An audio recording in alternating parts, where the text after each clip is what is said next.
decant it, make sure it's okay and the cork's cork not it. off.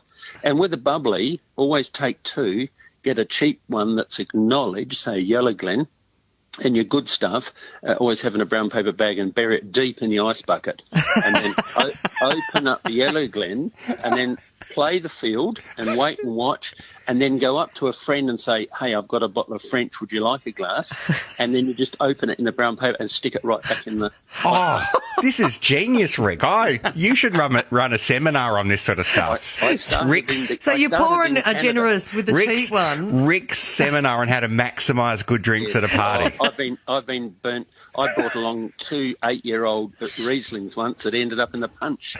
Oh, wow. Yeah. Wow. 73s, Buring and Orlando. There was a guy at a party once who bought it was a really special bottle of wine.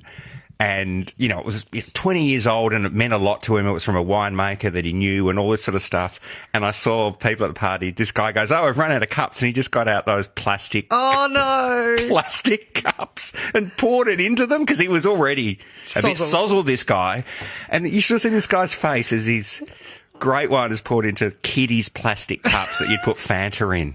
No, not good at all. Not good at all. Gee, a few of you have got this experience. What about the person who brings light beers and then drinks your Coronas? Yes. Says another texter. See, there are plenty of these people out there, and the reason they keep doing it is because none of us feel prepared to challenge them. Yes. Make sure your drinks are cold and share them with everyone. Or learn Rick's techniques. Yes, hide them. It's 10 minutes to 4 here on ABC Radio Adelaide, South Australia and Broken Hill. Jules and Sonia, we're going off the cuff. Weekday mornings, David Bevan. Yeah, David, the Australian Bureau of Statistics said 2 weeks ago food's gone up 8% in the last year. Everything I bought is 15 to 30% dearer. It seems like it's a lot more than 8%, John. David Bevan, weekday mornings. Cheese has gone up from $8.50 to $12.50 and things like that. Yeah. It seems like it's a lot more than 8%. I don't know how they do it, John. On air, online, on digital and on the ABC Listen app. ABC Radio Adelaide. This is Off the Cuff with Sonia and Jules on ABC Radio Adelaide. Indeed we are. Jules, Anne's given us a ring from Underdale. Hi, Anne. Good afternoon, peoples. I reckon I've done it twice, but only once that I can remember it where I've... This is walking out without paying, Anne. And the last time was literally in the last few months. I went for a morning coffee with a dear friend.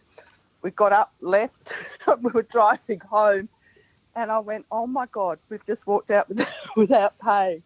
So I did turn around to go straight back and pay. I felt terrible. But it's not hard for these things to slip your mind, I don't think. Oh, no. Yeah, well, good on you, Anne. That's what I did, just rang up, But there's plenty of people who would just forget completely.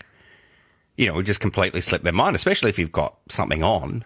You get bad news or something happens, just dominates your brain space, you'd forget to pay. Just back to this, before this text disappears, just on stealing drinks again from parties. Yeah. Philip says they've got a guy at work whose nickname is the Exorcist because every time he comes around, your spirits disappear. That is great. The Exorcist is here. Well, Stella from Newport has laid down the rules. She says you're 100%